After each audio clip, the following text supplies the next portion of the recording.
Meghalaya wife and husband issue అంటే మరొక ముందే మరొక ఇష్యూ తెరపైకి రావడం కూడా జరిగింది. మహబూబ్ నగర్లోని పెళ్లైన నెల రోజులకే భర్తని హతమార్చిన ఘటన ఈరోజు తెరపైన చూస్తూ ఉన్నాం. అయితే ఈ నేపథ్యంలోని ఈ ఘటనలు చూసిన తర్వాత అసలు పెళ్ళంటే ఇష్టం లేనప్పుడు మొదట్లోనే చెప్పొచ్చు కదా, ఇలాగా హనీమూన్ కని తీసుకువెళ్ళడం కావచ్చు, లేకపోతే అక్కడ జనాల్ని పురమాయించడం కావచ్చు, చంపడం కావచ్చు, ఎందుకు ఈ విధంగా ప్రవర్తిస్తున్నారు అనే దానిపైన వాళ్ళు చాలా మంది బయటకు వచ్చి మాట్లాడుతున్న పరిస్థితి కనిపిస్తుంది. సో దీని గురించి మాట్లాడుతూ ఇవాళ మనతో పాటు సీనియర్ జర్నలిస్ట్ దుర్గా వడ్లమనేని గారు ఉన్నారు. మ్యామ్ నమస్తే. సో మేఘాలయ ఇష్యూ మరొక ముందే అంటే పెళ్ళైన నెల రోజులకే అంటే మొత్తం అమ్మాయి ఫొటోస్ కావచ్చు, పెళ్లి ఫోటోలు, వీడియోలు అన్నీ చూసినా అన్నిట్లో కూడా తను హ్యాపీగా ఉంది. కానీ నెల రోజులకే హనీమూన్ కని తీసుకెళ్లడం కావచ్చు, లేకపోతే ఇలా చంపేయడం ఎలా చూడొచ్చు అంటారు? ముఖ్యంగా ఇందులోని తన అమ్మాయి యొక్క తల్లి పాత్ర కూడా ఉంది అని చెప్తూ ఉన్నారు. ఆల్రెడీ ఇప్పుడు ఏంటంటే వాళ్ళిద్దరు పరారీలో ఉన్నట్టు కూడా తెలుస్తుంది. సో ఏం చెప్తారు?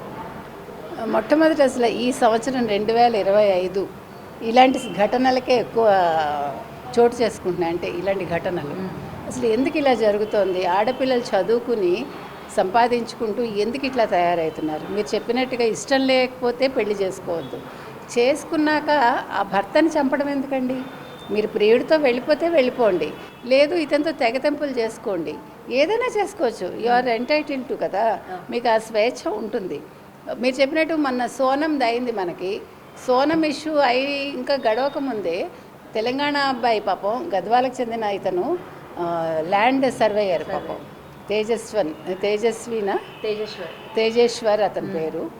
అతన్ని ఈ అమ్మాయి చేసుకోవటం ఎక్కడ, మన కర్నూలుకి చెందిన అమ్మాయి పాణ్యం దగ్గర ఎక్కడో. ఈ పెళ్ళికి ముందు ఏమైందంటే 11వ తారీఖు నుంచి 16వ తారీఖు వరకు ఆ పిల్ల మాయమైపోయింది.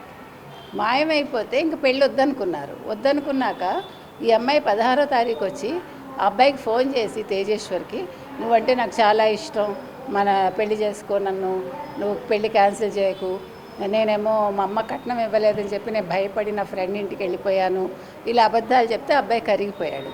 తల్లి తండ్రి వద్దన్నారు అబ్బాయినమ్మ, నువ్వు నమ్మకు, చేసుకోవద్దు, ఆ పిల్ల ఎక్కడికో వెళ్ళిపోయింది అంటే అప్పుడే డౌట్ ప్రియుడితో వెళ్ళిపోయిందని. అయినా కూడా ఆ పిల్లాడు కాదని పెళ్లి చేసుకున్నాడు. చేసుకున్న మర్నాడు నుంచి ఆ పిల్ల ఆ బ్యాంక్ మేనేజర్ ఎవడో వాడితో మాట్లాడుతోంది. వాడు ప్రియుట. ఇంకో ఘోరం ఏంటంటే అదే బ్యాంకులో వీళ్ళమ్మ, ఈ అమ్మాయి వాళ్ళమ్మ ఏమంటారు స్వీపర్గా పనిచేసేది.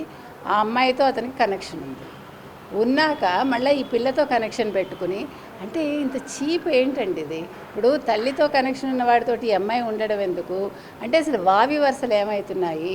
మనం మళ్ళీ ఎక్కడికి వెళ్తున్నాము? ఒక అనాగరిక సమాజం నుంచి, లేకపోతే ఆదిమ సమాజం నుంచి మనం ఒక ఏమనాలి, ఒక కుటుంబం, ఒక భర్త, ఒక భార్య, ఇలాగా అంటే మనం అలాంటి వ్యవస్థను ఏర్పరచుకుని మనం బహుభార్యత్వం నుంచి ఏకభార్యత్వానికి వచ్చి మన రాముడిని ఆదర్శంగా తీసుకునే ఈ దేశంలో ఈ రకంగా జరగటం ఏంటి? రెండోది, ఈ అమ్మాయి చేసుకున్న మర్నాడు నుంచి ఫోన్లు చేసి అతనికి, అంటే ఇప్పటికి 2000 కాల్స్ చేసింది అమ్మాయి ఆ అబ్బాయితోటి.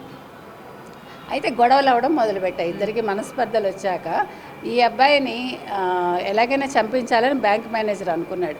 ఆ బ్యాంక్ మేనేజర్కి బుద్ధి లేదండి, కనీసం ఆ పిల్లని తీసుకుని వెళ్ళిపోవచ్చుగా. ఆ పిల్లకి ఇష్టం లేదు, నేను తీసుకెళ్ళిపోతున్నానంటే పిల్లాడు కాదంటాడు ఆ తేజేశ్వర్. ఇప్పుడు ఏం చేశారు, మేము 10 ఎకరాలు కొన్నాము, ల్యాండ్ సర్వే చేయాలి, మీరు రండి అని ఇతని కారులో తీసుకెళ్ళి అక్కడ మనుషుల్ని ఇతను ఏర్పాటు చేసి, ఆ మనుషులతో పాటు తన కారు డ్రైవర్ని పంపించి, అంటే కూడా ఏం చేస్తున్నారని తెలుసుకోవటానికి, కారు ఎక్కాక అతన్ని బెదిరించి కత్తితోటి పొడి చేసి కత్తులు తీసుకుని వెళ్ళి, ఏం దుర్మార్గం అండి ఇది. అండ్ ఇంకొకటి, ఇక్కడ ఆడపిల్లలు తల్లితో సంబంధం పెట్టుకున్నాడు, రేపు పొద్దున్న ఏం నమ్మి నేను వెళ్ళాలి అన్న ఆలోచన కూడా లేకుండా పోయింది ఈరోజు. అసలు అక్కడ ఫస్ట్ మీరు అన్నట్టుగా వాడు అవకాశవాది అని తెలుస్తోంది. పచ్చి అవకాశవాది వాడు, తల్లితో పెట్టుకున్నవాడు నాకు తండ్రి సమానుడు అనుకోకుండా, ఇది ఎట్లా మీరు వరుసలు? నెంబర్ 1. నెంబర్ 2, మీరు అన్నట్టుగా తల్లికే దిక్కు లేదు, తల్లిని ఎలా చేస్తాడో, రేపొద్దున నన్నేం చేసి చూసుకుంటాడు, అసలు నేను ఏ వరుస కిందకు వస్తాను, నాకు అసలు తాళి కడతాడా? అంటే తాళి కోసం నువ్వు తేజేశ్వర్ని పెళ్లి చేసుకున్నావా? అంటే ఒక వివాహ బంధం అనేది కావాలనుకుని, ఎలాగ అక్కడ కుదరదు, ఆ బ్యాంక్ మేనేజర్ చేసుకోడు కాబట్టి నువ్వు చేసుకున్నావా? అంటే పెళ్ళి కావాలి అనుకుని, అంటే పెళ్ళి ఒకటితోటి మళ్ళీ నీ ఏమనాలి, నీ జలసాల whatever, I don't know what word I have to use, వాడితో గడుపుదాం అనుకున్నావా? ఏ మొగాడు ఒప్పుకుంటాడండి? ఆడవాళ్ళైనా ఒప్పుకుంటారా? ఒకప్పుడు మగ పిల్లల్ని చూసి భయపడేవాళ్ళు, ఇప్పుడు ఆడపిల్లలు అంటే భయపడుతున్నారు. ముఖ్యంగా ఆడపిల్లలు హనీమూన్ అంటేనే భయపడుతున్నారు పెళ్ళయ్యాక. సో ఇప్పుడు హనీమూన్ కాదది, హనీ ట్రాప్లు అయిపోయాయి. ఇప్పుడు హనీమూన్లు అనేవి మగపిల్లల ప్రాణాల మీదకి వస్తుంది. కాబట్టి అంటే మీకు ఒక సినిమా వచ్చింది బాలచందర్ది, మీకు గుర్తుందో లేదో, నాకు పేరు గుర్తు రావట్లా. ఆ సినిమాలో ఫటాఫట్ జయలక్ష్మి అమ్మాయికి అక్కడి నుంచి, ఆ సినిమా నుంచే ఫటాఫట్ అనే పేరు వచ్చింది. అది ఫటాఫట్ సినిమా అంటే అంతులేని కదా, నాకు సరిగా గుర్తులేదండి. అందులో తల్లి ఒకడు thalliతో పెట్టుకుంటాడు సంబంధం. ఈ అమ్మాయికి తెలియకుండా ఫటాఫట్ జయలక్ష్మి కూడా వాడితోటే పెట్టుకుంటుంది. అయితే ఆ అమ్మాయి ఏం చేస్తుందంటే, తల్లి అతనితో ఉండగా చూసి ఈ అమ్మాయి తట్టుకోలేక మేడ నుంచి దూకి చచ్చిపోతుంది. అంటే రియలైజ్ అవుతుంది నేను చేసింది తప్పు అని. కానీ ఇక్కడ తెలిసి తప్పు చేస్తుంది. అంటే సినిమాలు మీరు ఆదర్శంగా తీసుకుంటారు కాబట్టి మనం చెప్తున్నాం. సినిమాలు జీవితం కాదు, జీవితంలోంచి సినిమాల్లోకి కథ వెళ్ళొచ్చు. కొన్ని ఊహాజనితంగా కూడా ఉంటాయి, కానీ కొన్ని ఊహలు చాలా అసహ్యంగా ఉంటాయి. అది అలాంటి ఊహ ఇది. కాబట్టి ఈ అమ్మాయి నిజ జీవితంలో ఏదైతే చేసిందో ఇది క్షమించరాని నేరం అండి.